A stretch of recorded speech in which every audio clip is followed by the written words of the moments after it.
मुझे आदि शंकराचार्य की एक बहुत ही खूबसूरत घटना याद आती है, जिन्होंने चारों दिशाओं में 4 मठों की स्थापना की। शायद पूरी दुनिया में वो उन दार्शनिकों में सबसे प्रसिद्ध हैं जो ये साबित करने की कोशिश करते हैं कि सब कुछ माया है।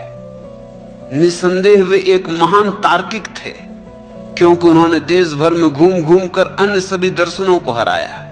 उन्होंने अपने दर्शन को एकमात्र सही दृष्टिकोण के रूप में स्थापित किया कि सब कुछ माया है। शंकराचार्य वाराणसी में थे।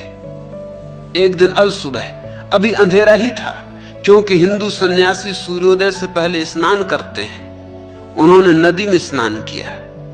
जैसे ही वे सीढ़ियों से ऊपर आ रहे थे, एक आदमी ने जानबूझकर, ना कि गलती से, उन्हें छू लिया और कहा, कृपया मुझे क्षमा करें, मैं एक शूद्र हूं, अछूत हूं, मुझे खेद है, लेकिन अब आपको खुद को शुद्ध करने के लिए फिर से स्नान करना होगा। शंकराचार्य बहुत क्रोधित हुए। उन्होंने कहा, जिस तरह से तुमने ये किया वो कोई गलती नहीं थी, तुमने जानबूझकर ऐसा किया है, तुम्हें नरक में सजा मिलनी चाहिए। उस आदमी ने कहा, जब सब कुछ माया ही है तो लगता है कि सिर्फ नरक ही असली बचा है। इस बात ने शंकराचार्य को चौंका दिया। आदमी ने आगे कहा, इससे पहले कि आप दोबारा स्नान करने जाएं, आपको मेरे कुछ सवालों के जवाब देने होंगे।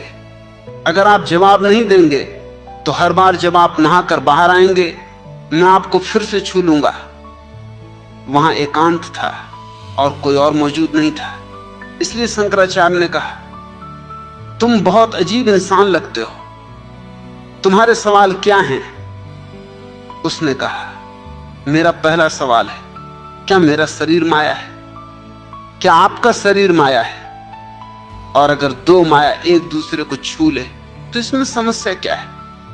आप फिर से स्नान क्यों करने जा रहे हैं? आप जो उपदेश देते हैं उस पर खुद अमल नहीं करते।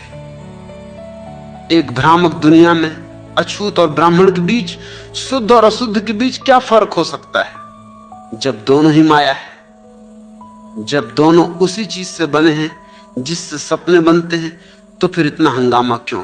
शंकराचार्य, जिन्होंने बड़े बड़े दार्शनिकों को हराया था, इस साधारण आदमी को जवाब नहीं दे सके, क्योंकि कोई भी जवाब उनके अपने दर्शन के खिलाफ जाता। अगर वे कहते हैं कि शरीर माया है, तो फिर क्रोधित होने का कोई मतलब नहीं रह जाता। अगर वे कहते हैं कि शरीर असली है, तो कम से कम वे शरीरों की वास्तविकता को स्वीकार कर रहे हैं। लेकिन फिर एक नई समस्या खड़ी हो जाती है। अगर इंसानों के शरीर असली हैं, तो जानवरों के शरीर, पेड़ों के शरीर, ग्रहों और तारों के शरीर, फिर तो सब कुछ असली है। और उस आदमी ने कहा, मैं जानता हूं कि आप इसका जवाब नहीं दे सकते, यह आपके पूरे दर्शन को खत्म कर देगा। मैं आपसे एक और सवाल पूछता हूं। मैं एक शूद्र हूं, अशुद्ध हूं, अशुद्ध, लेकिन मेरी अशुद्धता कहां है? मेरे शरीर में या मेरी आत्मा में? मैंने आपको ये घोषणा करते सुना है कि आत्मा पूरी तरह और हमेशा के लिए शुद्ध है और उसे अशुद्ध करने का कोई तरीका नहीं है। तो फिर आत्माओं के बीच कोई भेद कैसे हो सकता है? दोनों शुद्ध हैं, पूरी तरह शुद्ध, और अशुद्धता की कोई डिग्री नहीं होती। तो क्या ये मेरी आत्मा है जिसने आपको अशुद्ध कर दिया और आपको फिर से स्नान करना होगा? यह सवाल और भी मुश्किल था। वे इससे पहले कभी ऐसी मुसीबत में नहीं पड़े थे।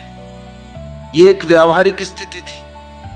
शब्दों से बहस करने के बजाय उस शूद्र ने एक ऐसी स्थिति पैदा कर दी थी जिसमें महान आदि शंकराचार्य को अपनी हार माननी पड़ी।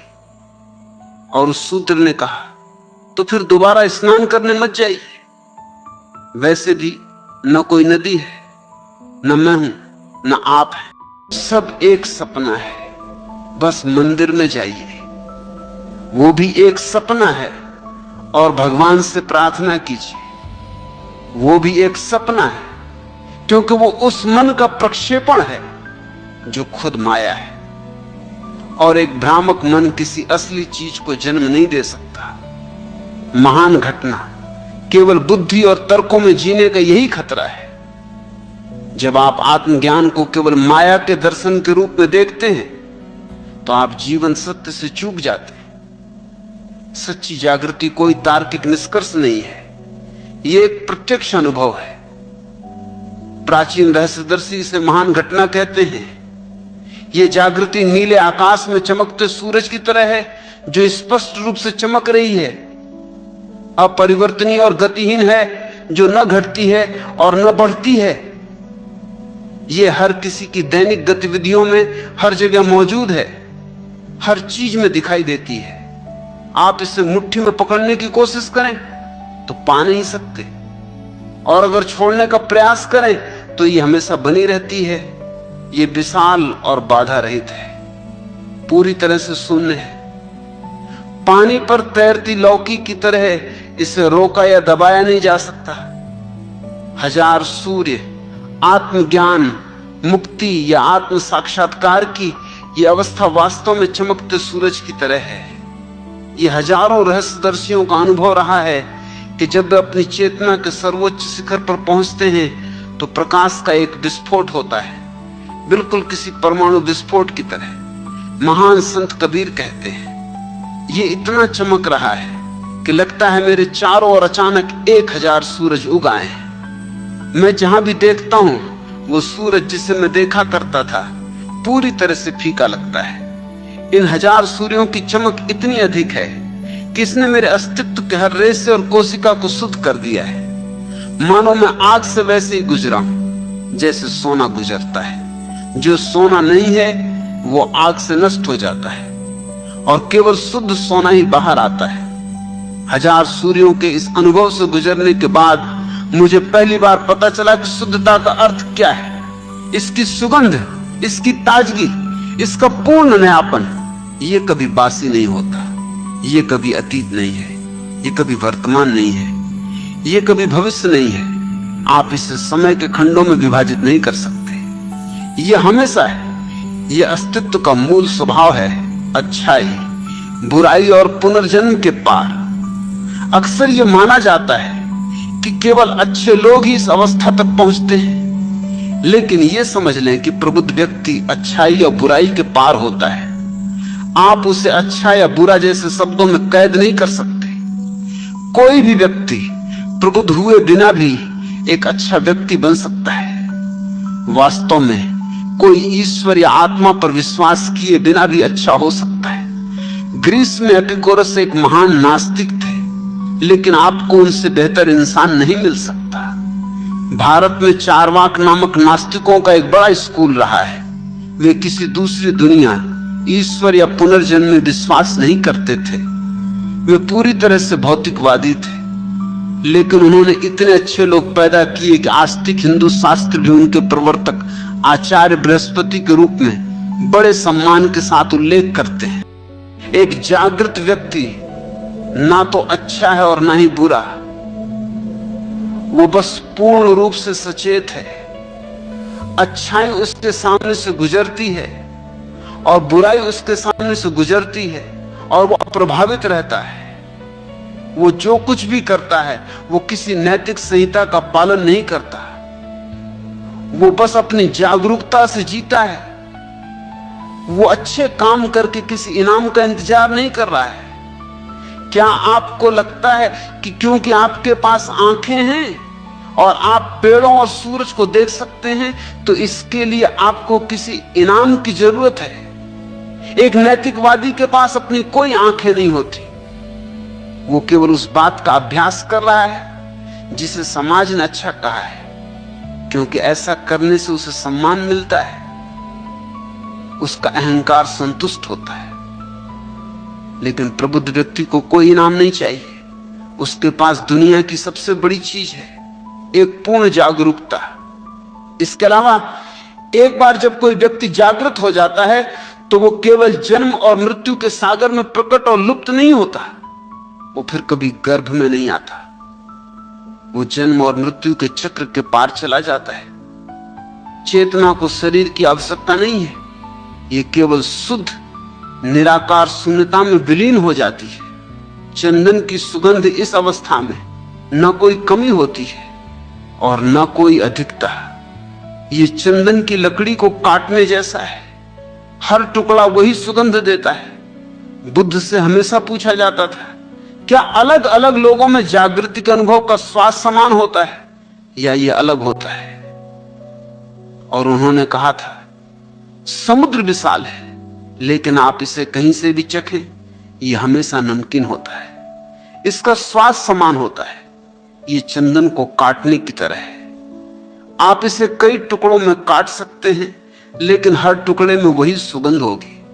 निराकार का कोई स्थान नहीं होता। बुद्धिजीवी अक्सर ये तर्क देते हैं कि यदि आप किसी चीज को खोजने की जगह नहीं पा सकते तो वो माया होनी चाहिए। वे कहते हैं कि बुद्ध एक माया है और धर्म एक माया है, क्योंकि उन्हें किसी एक जगह नहीं बांधा जा सकता।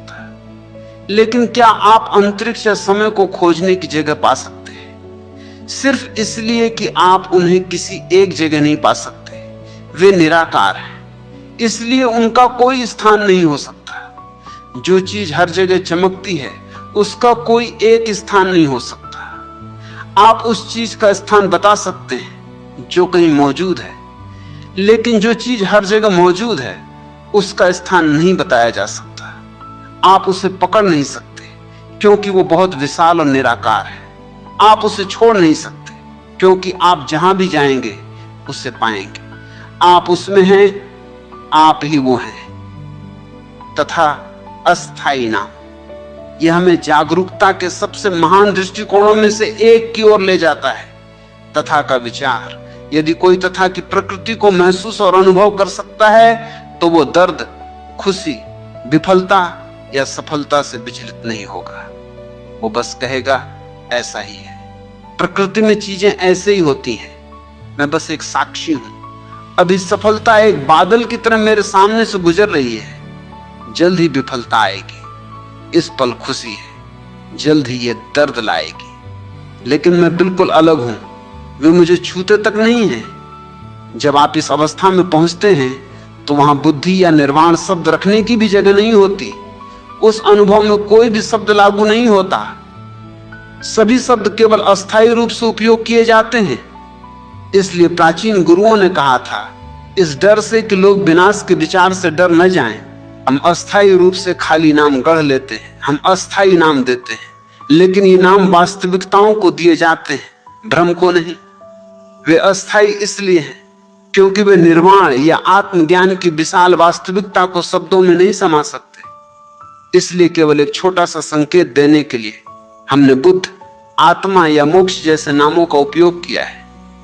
शुरुआत में ही लोगों को यह बता देना कि सब कुछ माया है, उन्हें डरा देना है। लोग असली हैं, भले ही उनके खुद के बारे में विचार असली ना हो, उन्हें अपनी प्रामाणिक वास्तविकता खोजनी है। शंकराचार्य की तरह नदी के तट पर हम भी आसानी से शुद्ध और अशुद्ध के दिमागी खेलों में फंस सकते हैं, शब्दों पर बहस कर सकते हैं, जबकि जीवंत वास्तविकता को पूरी तरह से चूक जाते हैं। सच्ची आध्यात्मिकता याद रखने में नहीं है कि दुनिया एक सपना है, यह आपके भीतर चमक रहे हजार सूर्यों के प्रति जागने में है।